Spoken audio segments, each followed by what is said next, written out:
All right, it's another great day for a podcast session.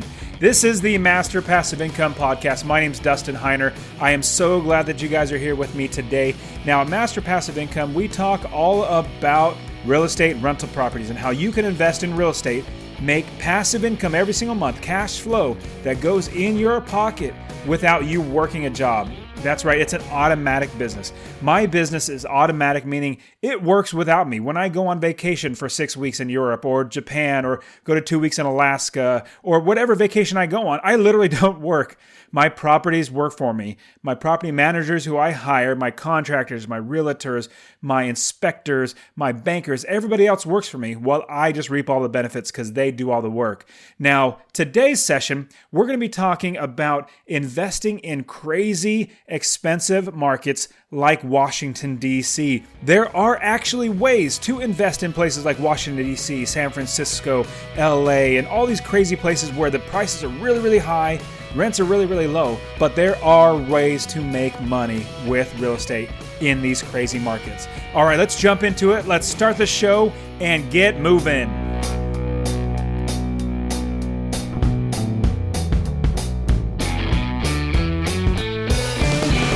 Welcome to the Master Passive Income Podcast, where we talk about all aspects of real estate rental properties with a special focus on making enough money so you can quit your job and live the dream life. And now, here is your host, Dustin Heiner.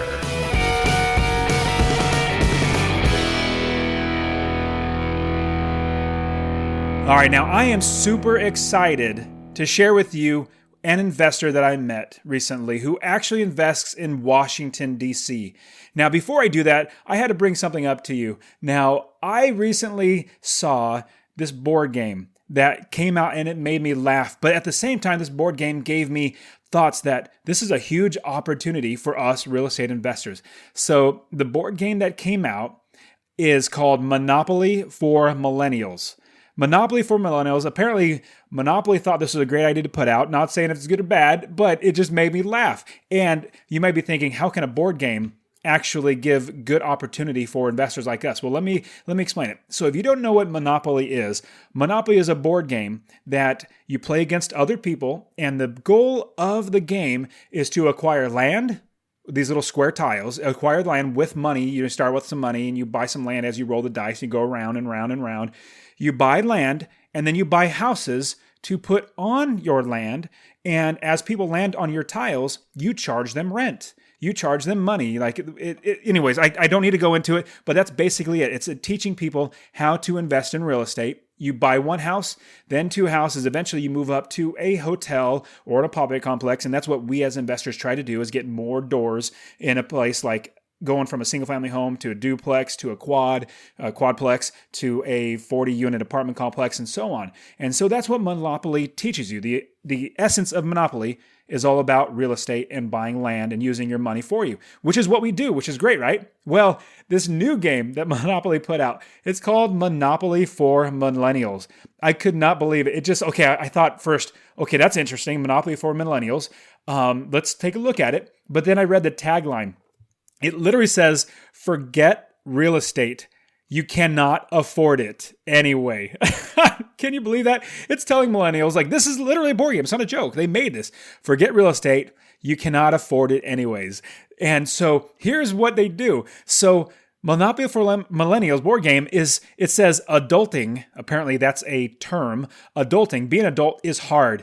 Take a break from the rat race with this edition of Monopoly board game. So the board game it says it's a great choice for millennials to take a break from everything. Hey, everything's so hard in life, and so just take a break. And the way, instead of accumulating land and properties and homes on that property, it actually says you win by creating cool experiences and going to cool places and going to really great things. You know, you can have experiences from sleeping on your friend's couch to going to a vegan bistro to a week-long Mediterranean retreat. And that's what you're getting is experiences. And it says it's all about experiences, not about real estate, not about providing for your family, not about making money so that you can go on these experiences. It's all about doing these experiences. And what's actually even more funny is, I'm a part of the millennial generation. Apparently, which is my age, I break down, I'm in the millennial generation. But apparently a lot of the millennials, the current millennials that are like really identify with millennials, they're really offended by this. They're saying, hey, we're broke, but it's not our fault. So I mean, literally somebody put this like on Twitter. I saw somebody, I literally write, hey, we're broke, but it's not our fault. Stupid millennial monopoly for millennials. They were irritated at that because they felt offended. Well, whatever. It doesn't bother me at all that somebody gets offended. But what's interesting is it's very true that millennials do not want to own real estate. They've gone through the 2008 crash. They've seen bad things happen. They possibly don't want to work hard for a property. I'm not saying that's true for everybody, but it just seems like there's a reason why they Monopoly put this out, because they're seeing millennials wanting experiences as opposed to actual tangible wealth. Remember when I said that this is a huge opportunity for us as investors? My goodness, if nobody is buying houses, then where are they going to live? They're going to live in places that are renting to them. They're not going to buy the house. They're going to rent it. And so it's a huge opportunity for you and an opportunity for me that there are fewer people buying homes. Homeowners, they're our biggest competition. Other investors are not our competition. There are so many more homeowners than there are investors. So you and I, we have this huge opportunity to buy properties, rent them to millennials who just want to have experiences. If they're going on a 2-week Mediterranean, or week-long Mediterranean retreat, which is one of the cool destinations in Monopoly for millennials. If they're doing that, then they're spending their money on that. They're not spending their money on a home. They're not making money to where they can buy a home. So you and I, we can buy homes for them, let them rent it from us, so they don't have to worry about adulting. I guess that's the term. They don't have to worry about adulting and buying a house because that's hard. You and I could do it because we know it's easy. It's not necessarily easy. It's simple. The process is simple. We can do it. We can buy the property. We can get a property manager over that property and get a millennial in there to pay off our mortgage, to pay off our taxes, our insurance, all of our expenses, and put money in our pockets. I'm super excited that millennials really, or it seems like millennials don't like real estate. If they don't, I'm totally fine with buying the property for them, letting them live in my property, a nice property that's well taken care of, and they just pay me rent. I'm totally happy with doing that. So hopefully you're like me and seeing this as a huge opportunity that in the next 5 or 10 years, maybe longer, we are going to have a bigger pool of renters and a smaller pool of competitors against on all these properties that are out there. So properties are going to get cheaper for us to buy. There's going to be more people wanting to rent, which drives up rent prices. I'm excited. On top of having, seeing this board game and laughing really hard that Monopoly actually thought this was a good idea. Apparently a lot of millennials are upset. But for you and me, it's going to be a great time to invest. If you are actively investing now or you're thinking about it, don't continue to think, start acting. Start investing, start buying properties because this is a huge opportunity. I don't know how long it's going to last, but as soon as you see a property that you can make money on, you want to move on it because you want to get ahead of this because this is just starting. Millennials are just really getting in the buying age where now they're not going to buy. Whereas normal red generations, they would be buying a property and living in it, getting married, having kids, settling down. Well, they're not, millennials aren't. So it's great for you and I to have a place for them to rent and make money from. You're going to get rich. You're going to get wealthy because millennials, they just don't want to adult. Apparently, this is what millennials or the Monopoly says. So you and I are going to get wealthy from this. All right. Now, moving on from Monopoly for millennials. Recently, I interviewed a gentleman by the name of Lucas Hall. I met Lucas about a couple months ago, and he's number one, he's a great guy. I had really enjoyed talking to him. But number two, he's an investor. He's an investor that invests in Washington, D.C. When I first heard that he invests in Washington, D.C., I did a double take, basically. My jaw almost hit the ground. I said, how in the world are you investing in Washington, D.C.? Isn't that where all the money goes to, all of our politicians, they literally take our money and dump it into Washington, D.C. That's the capital. That's where all the money goes. It's rather sad. But I said, how in the world are you doing that? And he said, well, It's actually very simple. I rent it out per room. I said, you do what? And you actually make good money and they take care of it and all that sort of stuff. Well, I'm not going to get into it right now because he'll explain all that entire process. Really, really fantastic. On another side note, he is a part of a company called Cozy, Cozy. They are a free property management software, literally free. Like, it's completely free to use. I use it for my properties. So in the show notes, I will put in there the link to Cozy. You could get your free property management software. And if you'd use my affiliate link, it doesn't cost anything to you because it's free. It'll indicate that you're part of my listeners, and I'll get a little bit of affiliate commission, very, very little, but it just shows them that I'm helping reach other people and showing other landlords. There are fantastic tools out there that are super awesome that are free. And he'll explain all that, how he became a part of that. He started this website called Landlordology.com. Cozy bought that from him. Now he works for them. He really enjoys helping other investors. So it's been a great match working with him. And I also do have a YouTube video where he walks you through, or walks me, and you will be able to watch it, walks through the entire software of Cozy and helps us to see how amazing Cozy is and how easy it is to use and how it's going to make us even more money and save us money because it doesn't cost a penny. So go to the show notes page. Now, this show notes page is masterpassiveincome.com/034. This is episode number 34 /034. I'll have the show notes on there, as well as I'll have the video of Lucas walking you through the entire process and everything that Cozy can do. And they're continually making it better and better. All right, and I hope you enjoy this interview I did with Lucas. Let's get started. All right, I am super excited to share with all of you today a gentleman that I met at a recent conference that I was at. His name is Lucas Hall. He is the founder of Landlordology, as well as he now works for Cozy. And Cozy is the software that I actually use, but we're not going to get into that right now.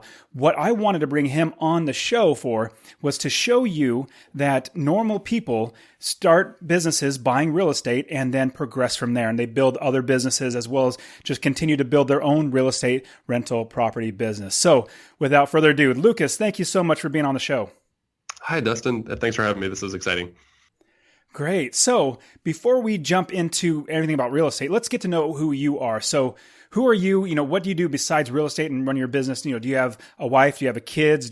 What do you do for fun? Tell us a little bit about yourself. Oh, wow. So I work for Cozy, as you mentioned. We build software. So I've always been kind of a tech guy, and I like to build things on the computer. So I've always been into graphics. I used to run a little web design business, but I currently work for Cozy, and we build software for landlords, and I use it myself, like you. I use it myself to manage my own properties, and some of which are 2,000 miles away. So it's kind of neat that I get to build something that I use in my day-to-day life as well. So on a personal level, though, I invest in real estate, but besides that, I like to snowboard. My wife and I just moved to Colorado. We have a 6-year-old daughter that we adopted from Ethiopia, and we have two doodles. One is a golden doodle, one is a Newfie doodle, which is a weird combination, but he's like a 100-pound puppy, which is pretty cool.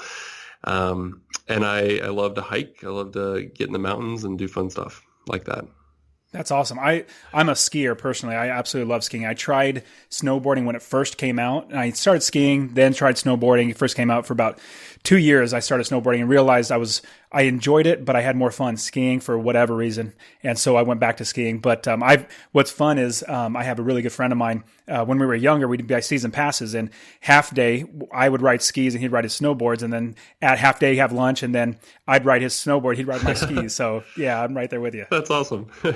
Now, did you move to Colorado for snowboarding?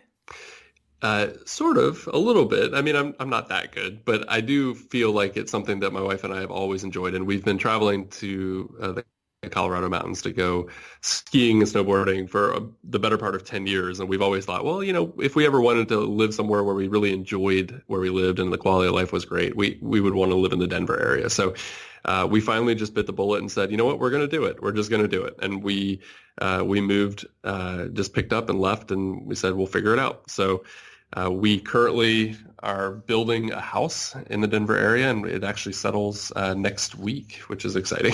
Oh, congratulations. That's cool. Thanks. Yeah.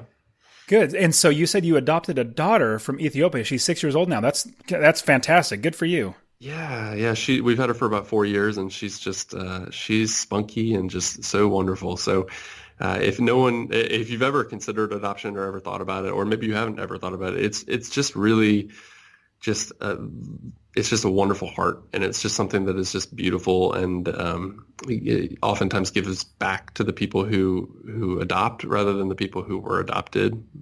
So I feel like I got more out of it than my daughter, which is hard to believe, but it's just wonderful. I encourage Very, it. very cool. That's very encouraging. Very good. So, Lucas, so what got you started investing in real estate and rental properties? Like, what was it? You wanted to quit your job? Did you want to have more freedom, more money? What got you started? A girl. Oh, wow. That's the first time I've ever heard that. Yeah, a girl. Seriously. So I liked this girl, that she was cute, and I saw her about once a week at this church function. And one time I just said, "Hey, how was your week going?" And it was just trying to get her to talk to me. And she said, "Oh, it was great. I bought a house." And I thought, "Oh, that's amazing." Like, I didn't quite know how to respond to it. I think she was 23 or 24 at the time, and I didn't know what to make of it. So I thought, well, this girl is like super smart because she bought a house and she's super pretty, and so I want to get to know her better. And so what I did, the next logical thing is I hired a real estate agent, and I said, let's go find a house in her neighborhood, and then I can do the same thing. I can go find, roommates to live with me, and they'll pay my mortgage, and I'll basically house hack it by the room, and I'll live there practically for free. And that's what she was doing, and I thought I'll do the same thing, and it'll impress her.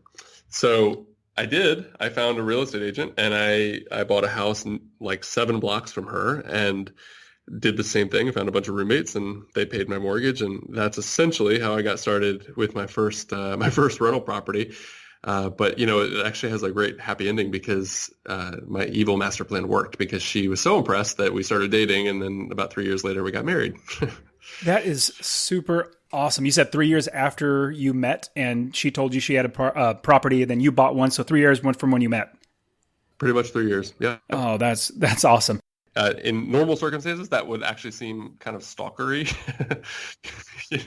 Like, I'm going to buy your house in your neighborhood just to get you to notice me. But, she was really into real estate, and so was her family. And so I think, where some girls like diamonds and jewelry, like the fact that I bought a house was really attractive to her too. So it played off our own interests and benefits. So it worked.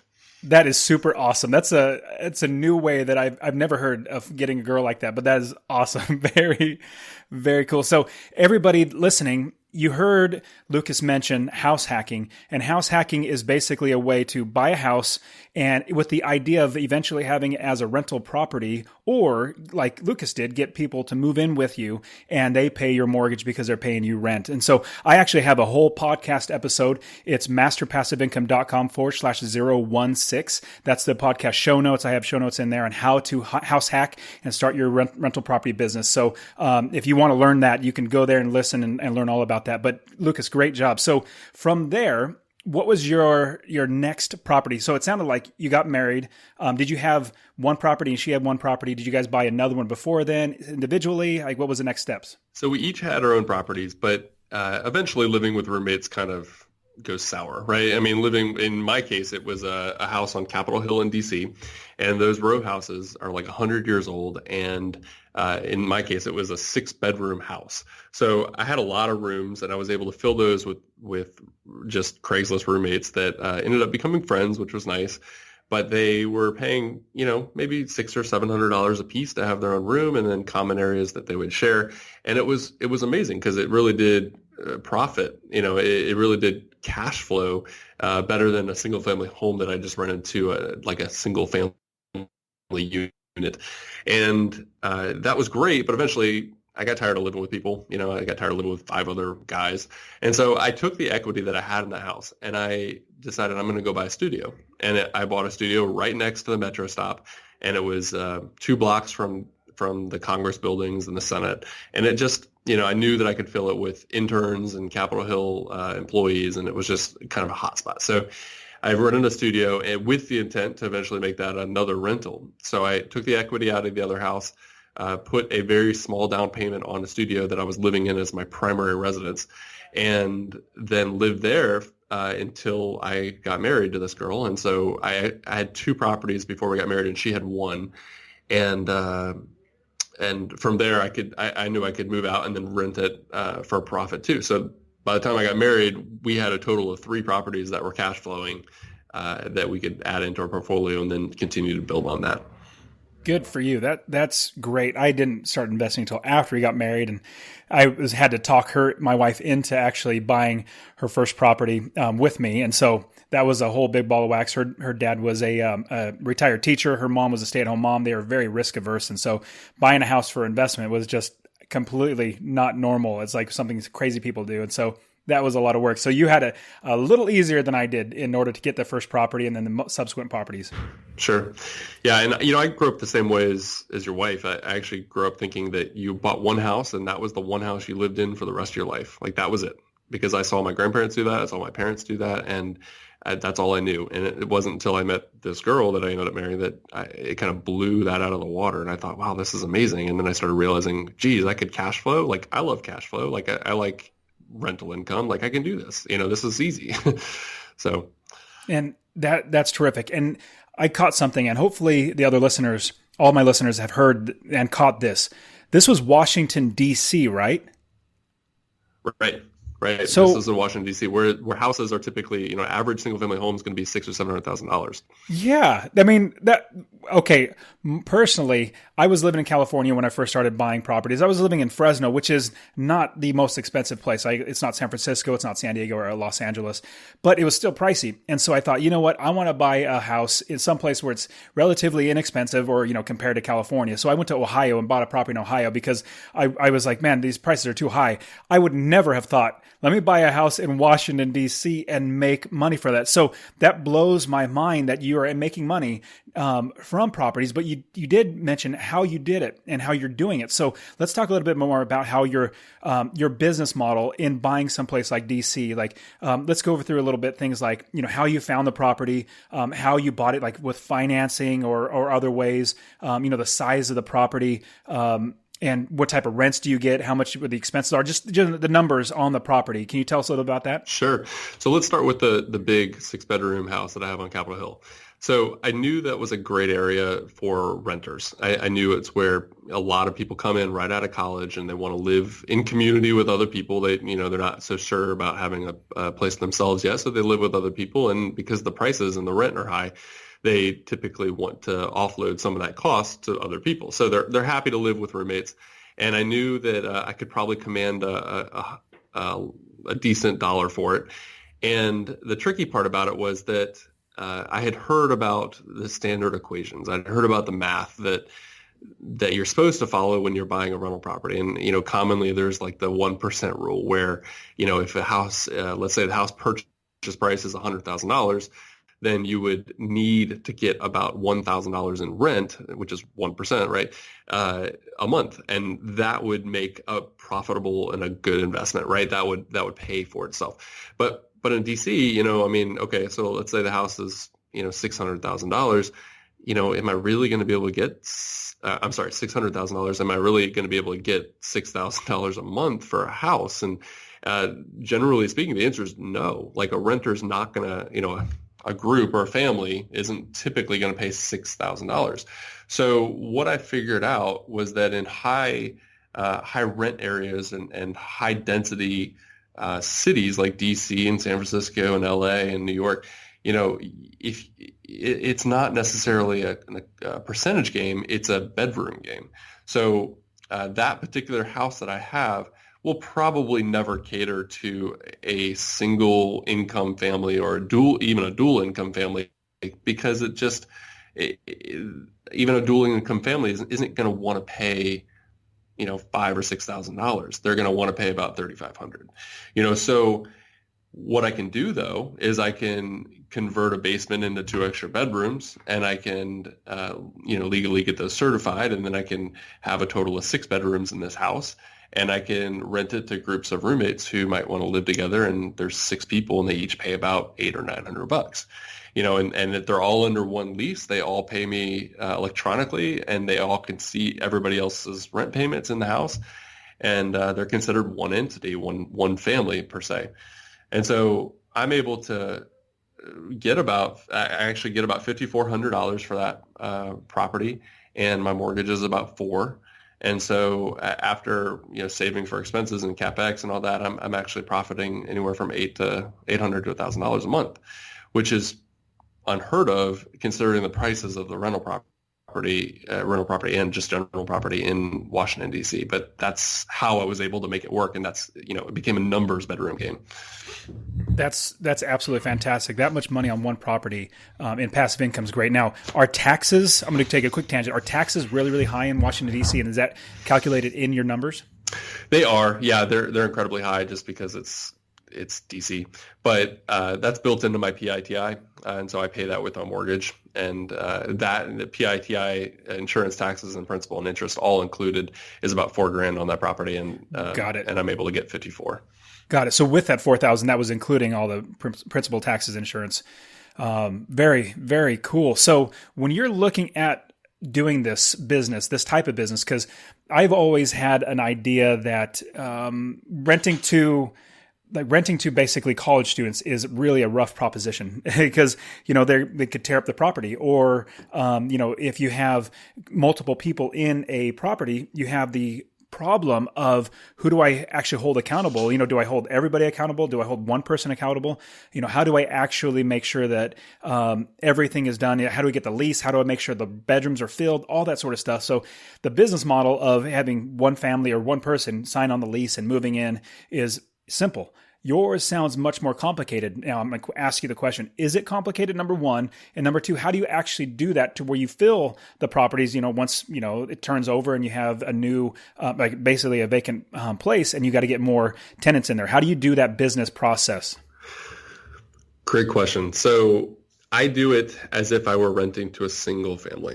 So I treat it as one lease. I treat it as they are all part of one entity. And so the lease is under joint and several liability, which means that it's kind of like the Three Musketeers where it's all for one and one for all. So they are considered one unit. And if one roommate decides to get up and leave and, just disappear on the other ones are still responsible for the full rent amount. It doesn't mean that they can't pay that person's rent on their behalf. They have to. They're now under the lease.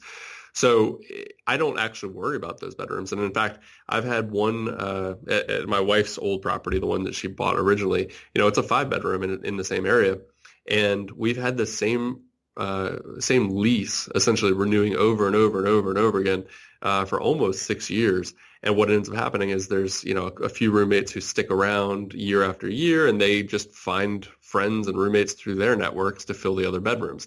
And then I add those to the lease at the renewal time or right at the time when they move in, and just modify the lease and keep it going. So, I never really worry about one bedroom being empty because that's not my responsibility anymore. That's the group's responsibility. And if they don't fill it, then they still have to make up for the rent.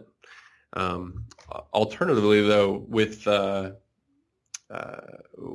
trying to rent to college students, I actually don't really consider them college students. Then I don't actually rent to people who are in school. I rent to people who are typically right out of school and looking for their first job, and they move to DC and with stars in their eyes, and they're working for a congressman or somebody, and they typically love it. They love being in a high density area. They love being in a cute neighborhood.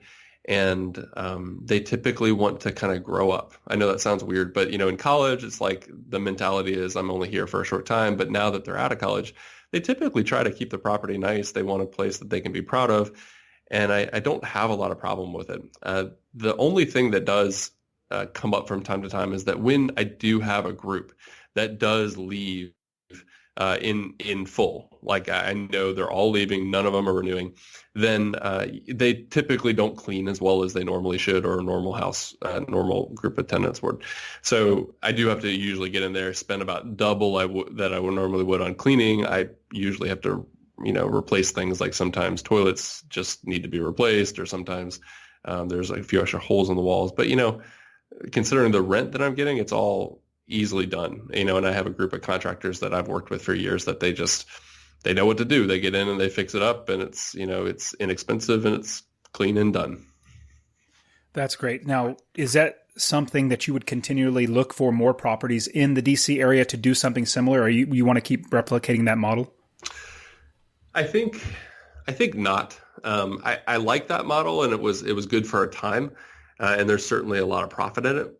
But that property will always be a group house property. It will never be able to convert to a single or dual income family unit. And as a result, I typically have to not for that one property, but for ones like it, I typically have to find new tenants every 1 to 2 years. And so if I can, my other houses that have single families in them, sometimes it's like 5 years before I have to find a new tenant. And so that's the lifestyle I'm trying to find now. And that's the lifestyle I'm trying to build with my rental portfolio, is one that's more hands off and one that I can trust that I have a good tenant for a number of years and not have to worry about it, every year and a half. Oh, yeah, that makes sense. So usually, I wouldn't say usually, almost every single person that starts investing, the first property is the hardest one to buy. It's always, you're worried about losing money. Obviously, everybody's worried about that. You're worried about the furnace going out. You're worried about, liability. You're worried about lots of stuff. So what was it like, and what was going through your head as you bought your first property and then made the decision to buy it? And then once you're done with it, and was it really hard to buy your first property? Like, tell us about that first property. So when I bought my first property, it was 2005. And so around that time, like, banks and mortgage lenders were passing out money to anybody who was breathing. So, I was not hard pressed to find a loan that was 100% financing or close to it. And that's actually how I got my first property. Now, that is not possible in today's market. And the closest you can get is a FHA 3.5% down mortgage, where you only have to come up with 3.5%. And I think that's actually a really good alternative and a really great way to get your foot in the door. Is you find something and you just come up with 3.5% of the purchase price, and you'll get an FHA insured mortgage that you'll be able to use as your primary residence, and then eventually you can move from that and turn it into a rental. And that's a great way, if you're looking to get in the door, that's a great way to get your first property. I completely agree. In my house hacking podcast, that's exactly the best way that I tell people is anybody can save up, just a 3.5% down. You just got to save. You just got to work hard towards saving. But then you only 3.5% down. It's not like 20% down, which is normal conventional loan. Mm-hmm. And so it's a great resource for people who want to get started. And house hacking, like you did, is great. So was it hard to get past that initial thought, buying that first property? I know you said back in 2005, they were giving out loans like if you were breathing, right, which is completely agree. But was there much a concern that you would actually get it rented, or was it that, hey, my scenario is I'm having people move in with me, and so it'll be fine? Yeah, it was scary. Even though I had just watched my now wife back then, I had just watched her do it. Like, I had just watched her buy this house and fill it with roommates and renovate it, and then she was living basically for free. Like, even though I saw that, it was still, there was this mental barrier, because I thought, oh man, $600,000 is a lot of money. And when I tell my parents about it, they're going to freak out, because I think they bought their first house for like $68,000. And the fact that I'm buying something that big, they're probably thinking I'm committing financial suicide. So, there was these voices in the back of your head, and you just have to say, listen, it's a math equation. I know most purchases are essentially, 10% math and 90% heart, and that's part of the problem. And you just kind of have to put it aside and say, listen, I'm going to be an investor. I'm going to make money on this, and I'm going to choose wisely. And you just trust in your ability to learn how to do it and do it right. And you just got to take the leap, because I think the hardest thing is that taking action. And if you can sit there and learn and learn and learn and learn and learn, but if you don't actually take action to do something, call that mortgage broker, call a real estate agent, just start going around looking at properties with that agent, and making phone calls, then, you're never going to do it. But once you start taking those little baby steps and taking those little tiny actions, eventually you'll have a house. It's that easy. That's great. I always try to explain to all my students and the people listening that it is actually fairly simple. Like, the process of doing it, it's simple. Once you've bought your first property, all the other ones are very, very similar. I mean, there's nothing that's really, really hard. If somebody has an elementary school education in math, they can run all the numbers. Now it's just getting the guts to actually pull the trigger and do it. So yeah, I completely agree. Just taking those baby steps to get there is a great, great idea. Yeah, right on. So where are you investing now, and are you investing now, and what do you see yourself, your real estate business in the future? Ooh, that's a fun question. So I just moved to Colorado, and I have maybe this kind of goes back to what I was saying earlier. I have a mental block, and I think that mental block is that I like to invest in the cities that I live in. I like to be on the ground. I like to be able to go drive by the property that I want to buy and, scope it out and kind of check it out at different times of day and do all this, on the ground research for something. And that's good, but it's not necessary. Like, I know a lot of investors who invest out of state or out of town, and they do just fine. And so I think it's a little bit of me being a control freak that I think I want to invest in Denver because that's where I live. But I'm trying actually to get into a little bigger of an asset class. So instead of single family homes, which are fun and I love them, I want to explore multifamily, and especially the large multifamily. So I've been looking a lot into apartment syndication, which is an interesting beast.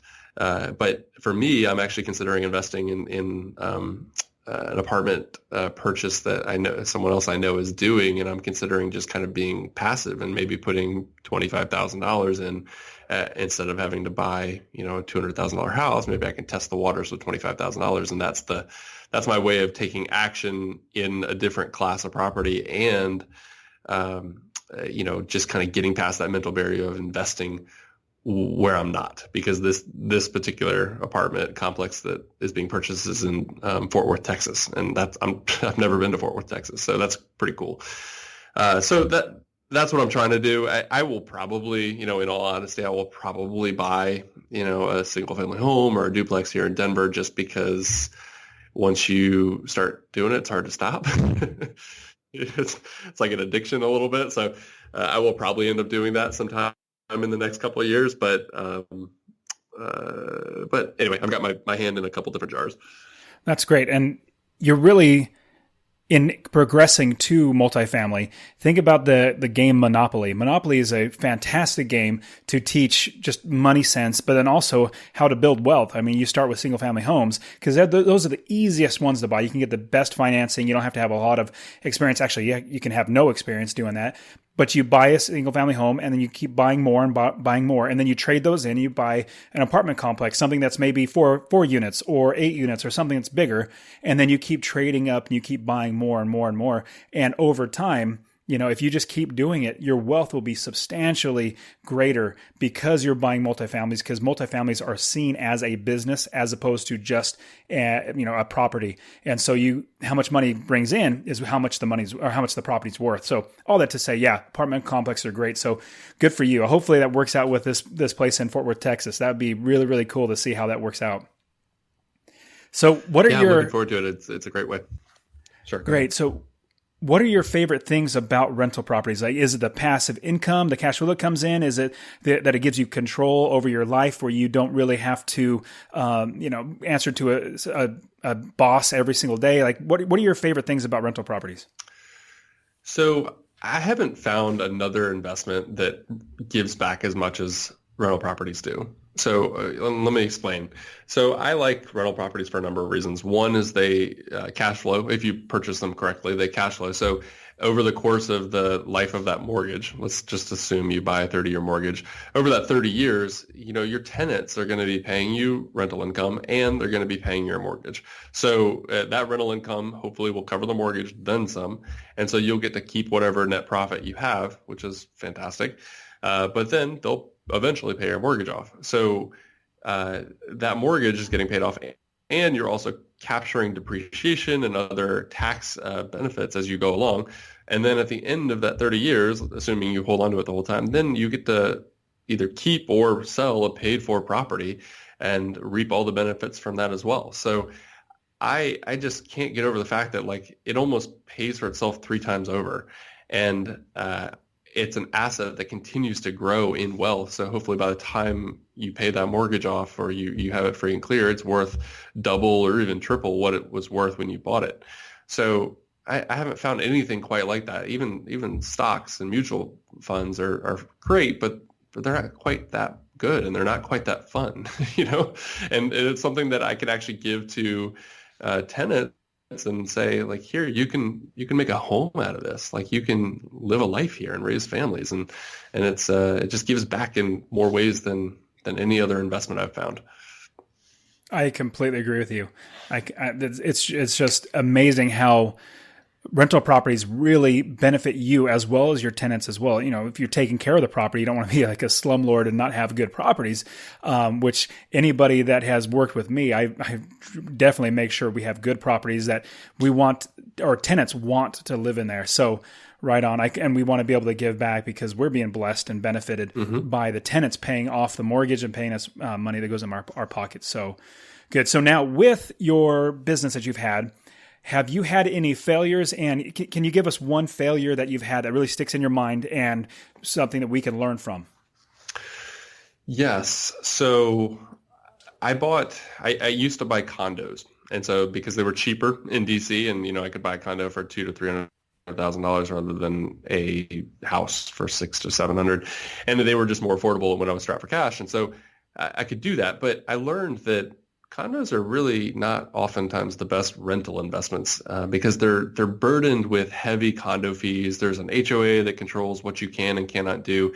And if you're using it and you're counting on it as a rental property, then that HOA can change the laws and change the rules for that association, overnight. And they can just say, you know what, we're not going to do rentals anymore, or you know what, we're only going to allow 30% occupancy for rentals, and then it has to be 70% occupancy for homeowners. And, and all that could just change on a dime, and you can't do anything about it. And then on top of it, I don't think they appreciate it as well. So I had a property that we bought for $330,000, and after 12 years, sold it for $370,000. That's wow. $40,000. And we ended up making a little bit more because of all the depreciation over the 12 years and how much we paid off over the time. So the debt was a little bit less, but $40,000 is nothing for 12 years on that amount of cash. So, that was not a good investment. And I learned that it was because I wasn't making anything monthly on that property. I was really just breaking even. And then at the end of the day, it didn't appreciate and it was risky. So I'll probably never invest in individual condos again. Just because they don't have the growth potential that a single family home or a duplex or a multifamily, building might have. That's a great lesson. I recently had another interview, gentleman, an investor named Michael, and he had a run-in with an HOA. And so as he was buying the property, this was in Las Vegas. As he was buying the property, he read through the HOA, but missed something in HOA documents. He signed the documents, bought the property, getting ready to fix it up and rent it out. And he gets notified that he cannot rent out. Like, he cannot rent out the property because the HOA forbids it. He's barred from renting out the property. So what he bought it to do, he literally could not because it's a contract. So he was, it was really, really rough. And so he was able to sell the house and then buy one, like literally across the street with a different HOA, and he was able to rent it out. So it was rough. So HOAs are very, very rough. So I actually, like, literally in my own house, I live in an HOA neighborhood, and they sent me a letter saying, you need to paint your house. I said, I need to do what? You're telling me I have to paint my house? Like, my house looks fine. But no, it's fading on this one spot here, so you have to paint the entire thing. Anyways. Wow. HOAs are rough, so you want to watch out for those. So that's definitely a good lesson now. Yep, for sure. Man, you had to paint your house. Yeah. Okay, so that probably touched on it, but a question I usually like to ask is, looking back, obviously condos is one thing, but other things that you might think of your younger self, like before you even started investing, before you met your then, before your wife, but before you actually met her, when you were thinking about just business in general or life in general, what would you go back and tell your pre-investing self about real estate and what to watch out for, what to do? Oh, wow. I would tell myself that real estate is the primary means to make money in the United States of America, and that if I would tell myself to focus on that in all honesty, but I would also tell myself to diversify my portfolio outside of real estate. So I do believe that real estate is awesome, but I love it. But what I would do is if I were, let's say, 22, and I could go back and talk to my 22-year-old self, I would say, hey, listen, I want you to take $2,000 a month, and I want you to just put it in, a mutual fund or a group of mutual funds until you're 30, and keep doing $2,000 a year until you're 30, and then stop. And then I want you just to then focus completely on real estate and buy properties that make financial sense, and you do the math on them and make sure that they work before you buy them, because I think that's often something that most people, including myself, have skipped from time to time, where you just don't do the math as well as you should. But do the math and invest at any opportunity you can, and hold those puppies as long as you can, and because you'll see those rewards reaped. And meanwhile, you've got this little basket of mutual fund investments that will potentially be, anywhere from $1 to $3 million by the time you hit retirement. So, that little bit of investing you can do up front and then let it compound over the rest of your life while you invest in real estate will just give you two huge nest eggs that you can rely on either one of them. And if one of them fails or one of them blows up, you've got the other one. And that's what I would tell myself if I were going back in time. Good points. That is fantastic. So similar to that, hypothetically, if you were to have to start all over again and you had $1,000 in your pockets and no properties, but you had all your experience, all your knowledge, what would you do to get back on your feet? $1,000.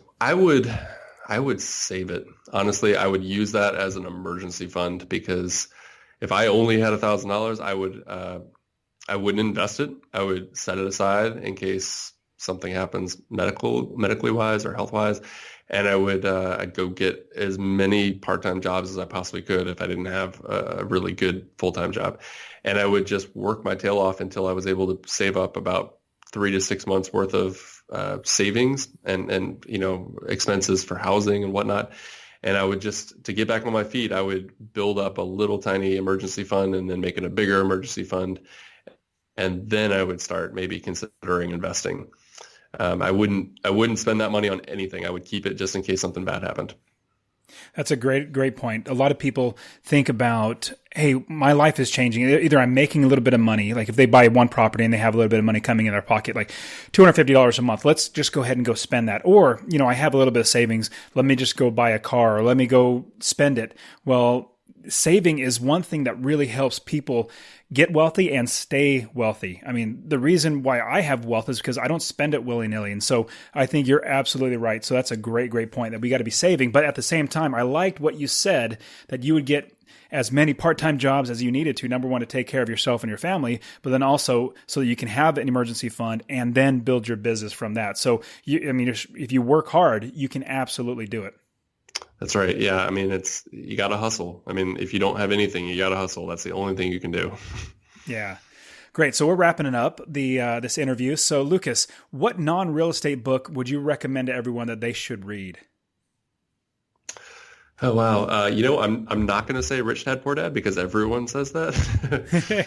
But I think, I suppose that's real estate. But for me, the book that actually changed my perspective on real estate, and it was right around the same time I bought this house as well, and it actually changed my whole perspective on finances and personal financing, is just that it's called My Total Money Makeover by Dave Ramsey. And it's a classic book. It's been on the New York Times bestseller list for a while and for years. And it just teaches you basic personal finance at a level that, maybe your grandma would teach you, where it's like, don't spend money if you don't have it, and make sure you save up that emergency fund, because, I think Dave always says that, Murphy's going to move into your spare bedroom and something's going to go wrong. And so I was a big fan of Dave Ramsey when I was in my 20s, and I still am, but I think that is a fantastic way to get started and make sure you have a nice little cushion just in case one of your investments doesn't work out and you lose that money. You at least have a nice savings account to back up on, and your family's not going to go hungry. That's essentially the most important thing. So check it out. That's great. And that's very wise. I tell a lot of my students, actually all my students that I teach in real estate, who actually come across just a good amount of money all of a sudden. Like I've had some students that actually receive an inheritance of like $150,000. And they say, well, I really want to invest. And so I encourage them. I say, this is fantastic. You're well ahead of the game than most people. So this is going to be great. But one thing I want to give you is a little bit of insight that when you don't have any money, when you're building this up from your bootstraps and you are working hard, you fight for every penny. Like if you're putting an offer on a house that's $75,000 and that's what they're asking, well, you're going to offer $60,000 or $55,000 to try to get them to come down, because every penny you don't have, or you've worked hard for it. And so you know the value of the money that you're spending. But when you have $150,000. Well, you know what? They're asking 170, or they're asking 75. Let me go ahead and, offer them 70. I'll get them to come down a little bit. So you don't have that, you don't have that financial understanding underneath your belt that, don't spend too much money, or don't spend money you don't have, or, negotiate for everything, or fight for every penny. A penny saved is penny earned. All that great wisdom that comes from just, building up your business. You need to actually be aware that could be a potential downfall, because, somebody's going to, when I didn't have any money and I had something to fix my car, I had the catalytic converter or something go out, I would fight for every penny. But now that I have money, I'm like, okay, let's just go get it done. First place, let's just go take it and get it done. Well, that's not the best idea, because you could save money and then use that money to invest. So good. I'm definitely going to be putting that book, Dave Ramsey's book, in the show notes. I've read it myself, and really, really great stuff. So anybody who's looking to invest, make sure you have good financial sense inside of you, so that when you do start making money, you still have that good financial sense. And, it's a sad thing, but any pro player of NFL or NBA, it seems like more often than not, as soon as they start making money, they go out and spend it right away. And as soon as they stop playing because they get injured or whatever it might be, they get cut, then they're broke, and they did not use that money wisely. So I'm not saying all of them, but just it seems like it has happened quite a bit. But well, anyways, so Lucas, tell us about Cozy and Landlordology, how you went from Landlordology, and I believe you sold that. And, can you tell us about that? Sure. So landlordology.com was my little internet baby, right? So I decided that I was going to teach other people how to be a landlord. I was doing something right. I had a bunch of family and friends coming to me asking me what I was doing right and wanted to get into real estate. And I thought, I could just write those down. And so it was kind of one of those things where I just started blogging my heart out. And the website was designed to give you everything you need to know about being a landlord and how you can be more profitable, more ethical, just a better business owner. And it started getting really popular, and Google started rewarding it with page one search results on a lot of different keywords, and it started getting a lot of attention. And around that time, I had a couple companies contact me and just say, hey, you're doing something right. And one of which was Cozy, and they had just gotten started around the same time I did with Landlordology. And they said, you're trying to help improve the rental industry through education, and we're trying to help improve the rental industry through software. We're doing the same thing, just with different mediums. So why don't we just talk about acquiring the brand and then hiring you to be part of Team Cozy, and then you can continue to do what you love. And around that same time, it was just perfect, because I was working a full-time job during the day and then working on Landlordology at night. And we were getting ready to adopt a little girl. And I knew that when she came home, I would need to bond with her and spend a lot of time with her. And so working for Cozy allowed me to go from 2 jobs to 1, and then it also let me work from home so I could really be with her.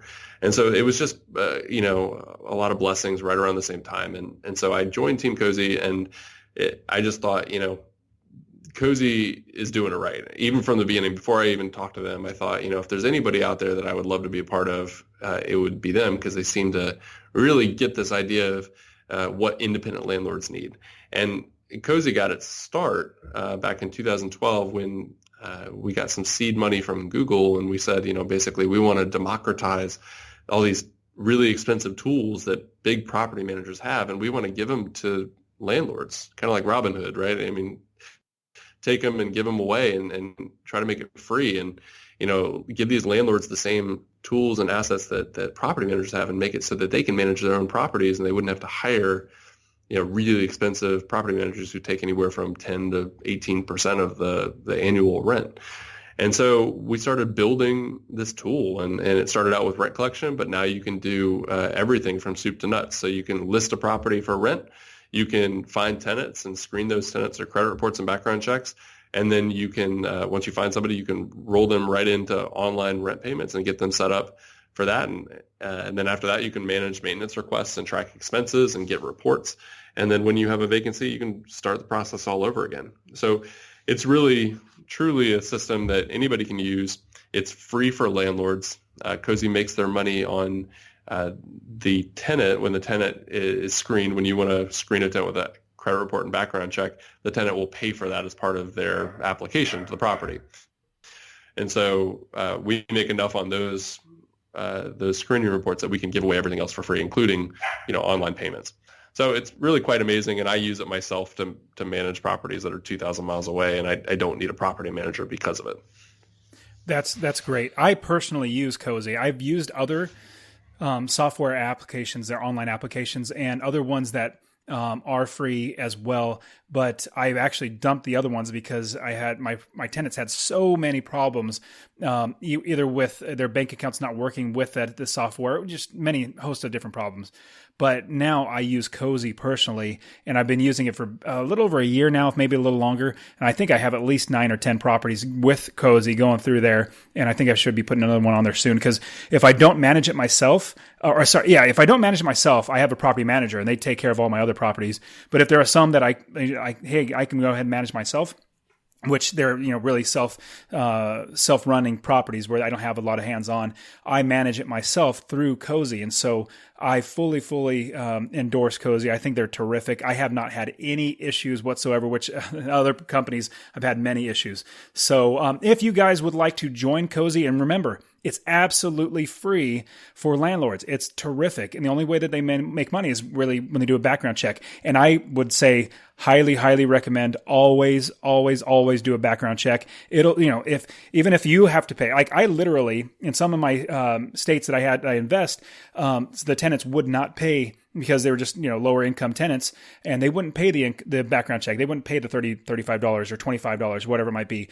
I knew that one eviction is going to cost me at least $1,500 in carrying costs, in eviction fees, in cleaning fees, and turnover, all this sort of stuff, that $1,500 to $200 to $2,000 or $2,500 for one eviction. And so doing a $35 at most, it's probably $25, $30, $35 background check has saved me thousands of dollars. So absolutely make sure you do all the screenings, and you can also have the tenant pay for them, which is obviously strongly suggested. So if you'd like to go through Cozy, you can use my affiliate link. No cost to you, obviously, because it's definitely free, but it'll help me out. They give me a little bit of a kickback to refer you over to them. Go to their website, Cozy, COZY.co/Dustin. And if you go there, it'll give me a little bit of credit for you guys going over there. But again, it's completely free for you, and I absolutely love it. So, hey, Lucas, thank you so much for being on the show, giving us all your wisdom, and expressly telling us about meeting your future wife through real estate. That was terrific. And then as well as teaching us how to invest in Washington, D.C. of all places. So thank you very much for being on the show. Oh, you're quite welcome. Thank you for having me. Now, wasn't that super awesome and crazy how somebody can buy a property in a crazy expensive, I think Washington, D.C. is worse than San Francisco or L.A. or New York. Like Washington, D.C., prices are crazy. But he's found a way, instead of renting to a single family, basically, a mom and dad with kids, or just, a small family, he rents it out to multiple people. Isn't that just crazy? So there are so many ways to invest in real estate. And here's something that I want to leave you with, is that you don't know what you don't know. There are many ways to invest in real estate. There's not just one way. There's so many different ways. And that's why I bring on other investors that have done things differently, so that you can see the amazing things that you can do, and you can change how you invest. You can say, hey, I have this problem. Let me figure out another way to solve that problem. I'll give you an example. I might have talked about in the past that there was one area of the country that was doing really, really well. Like I was investing, it was doing really well 10 years ago. Well, slowly over time, the crime in that city started reaching over into the area that I invest. And little by little, the area went downhill. And so now it has more crime. And so what I've been doing now is I've been doing a rent to own. So people didn't want to rent. And so instead of just renting, I do a rent to own. So I'll probably do a whole podcast episode on rent to own. It's absolutely fantastic and help my business be so much more stable, and I'm blessing people with homes. So there are so many different ways. But again, you don't know what you don't know, and you don't know that there are terrific ways to invest in real estate, even if you may be stuck against the wall where you have too many expenses and not enough income. We may be able to figure out a way to get it done. So get somebody that's going to help you. And recently, I've been blessed to work with a number of students that I've been able to help them develop a plan and figure out how to start investing wherever they are. If they have a lot of debt or very little income, no savings, whatever it might be, I've been able to do that with them. And so if you're interested at all in coaching, go to my website, masterpassiveincome.com. At the very top, you'll see a button that says coaching. Click on that. I'd love to work with you if you have any desire to learn. The coaching comes with my Ultimate Real Estate Investing course. So let's get started. Let's get you changing your life with real estate rental properties. And so remember that link to get cozy for free and be affiliated with me, Cozy, COZY.co/Dustin. All right, guys, thank you so much for being here with me. I really, really appreciate you guys. If you can, go ahead and subscribe, rate, and review this podcast. It really helps to get more people interested in real estate and changing their lives, because everything gets better when you have passive income. It's just absolutely amazing. Once you get that first check of $250 or $350 a month from your rental property, you will be sold. All right, guys, thanks for being here. I'll see you next week. See you soon. Peace out.